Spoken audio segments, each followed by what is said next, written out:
Hey everybody, I hope and pray that you're doing well. Today we come to our word from the word. And today that word is strength. Strength. Now, continuing on in Nehemiah, today in Nehemiah chapter 6, and one of the things that you see throughout the book of Nehemiah is how much of a man of prayer that Nehemiah is. And you have all these little short kind of little one-liners or just a few words of prayers that are said and spoken. And you can only imagine, as I've said before, how much prayer went into that beforehand. And so today specifically, I want you to see, we know that the enemy is going to come after us. No matter what we're doing, if we're seeking to do something for the Lord, then we know that Satan is not going to just sit idly by. He is going to go on the attack. And that's exactly what you find in Nehemiah 6. You see that Sanballat and Tobiah, they are going against him, and they are trying to stir up rumors and lies. Now, at least we don't have to worry about anything like that today in our time, right? Well, I believe we all know the answer to that. We've probably all been a part of stirring it up ourselves. But here we find out that they are just really fabricating lies, trying to get Nehemiah to come out because they want to do him harm. They see the work that's being done, and Nehemiah says, look, I don't have time for y'all. I've got work to do. Can't you tell that we're busy? I don't have time to fool with you. And so they continue and they continue and they continue. And I mean, even the fifth time, they don't just send word, they send a messenger with an open letter and talking about all these lies and that Nehemiah's doing it all for himself and that he wants to be king. And that's why he's doing all this.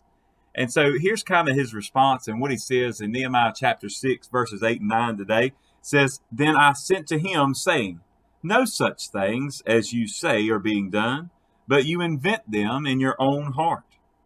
For they all were trying to make us afraid, saying, Their hands will be weakened in the work, and it will not be done. Now, therefore, here's the little short prayer. O God, strengthen my hands. So that word strength for today. The fact that the enemy was saying, look, they'll be so weak they won't be able to do it. And Nehemiah says, you know what? Strengthen us, oh God. Give us even more strength than what they would be expecting. But I wonder how many times that you and I today, we try to continue on and do things in our own strength. And we wonder why we're so tired. Have you ever just thought about that? How many times we're striving and striving and striving, and maybe even with great intentions and great purpose, but yet we forget that we need the Lord to strengthen us. We need to remember how weak we are and remember that we need to lean on Him, right? Not lean on our own understanding, but in all our ways, acknowledge Him. Understand and realize that He is God and that He is in control and that He knows better than we do. So here, I love how Nehemiah just says, look, I don't believe a lie of it. He was smart enough, wise enough to know that it was a trap. And he knew that he didn't have to feed into those rumors at all. He didn't have to feed into the lies at all. I think many of us maybe would think that, okay, well, I've got to take time now. Let me go down here and fight off these rumors, these ugly rumors, and let me go fight them and battle them. And while he could have done that and probably could have justified it just fine, and we've probably done the same. But look at what would have been lost while he was gone. One, his leadership would have been missing. Not only that, the work that he was accomplishing himself and what he was driving others to do maybe would have fallen back. But most importantly, as Nehemiah, if he had gone, then they were looking to do him physical harm. Then maybe he would not have been able to proceed anymore. And I mean, if we go to the extreme of that they killed him, then you would think that, man, he would now, all the people would be devastated and afraid. And maybe the work of God would not even get accomplished there for another generation. Now, I know a lot of that's just kind of speculation and looking at it, but let's think about it. We've seen scenarios like that before. We've seen things like that before. And I guess what I want to say, and I think what God wants to challenge us all with today is, where are you getting your strength from?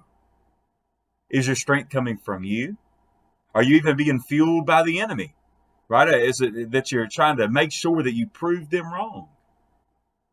Or maybe today, maybe you've just said, you know what? I don't need to pay attention to the enemy.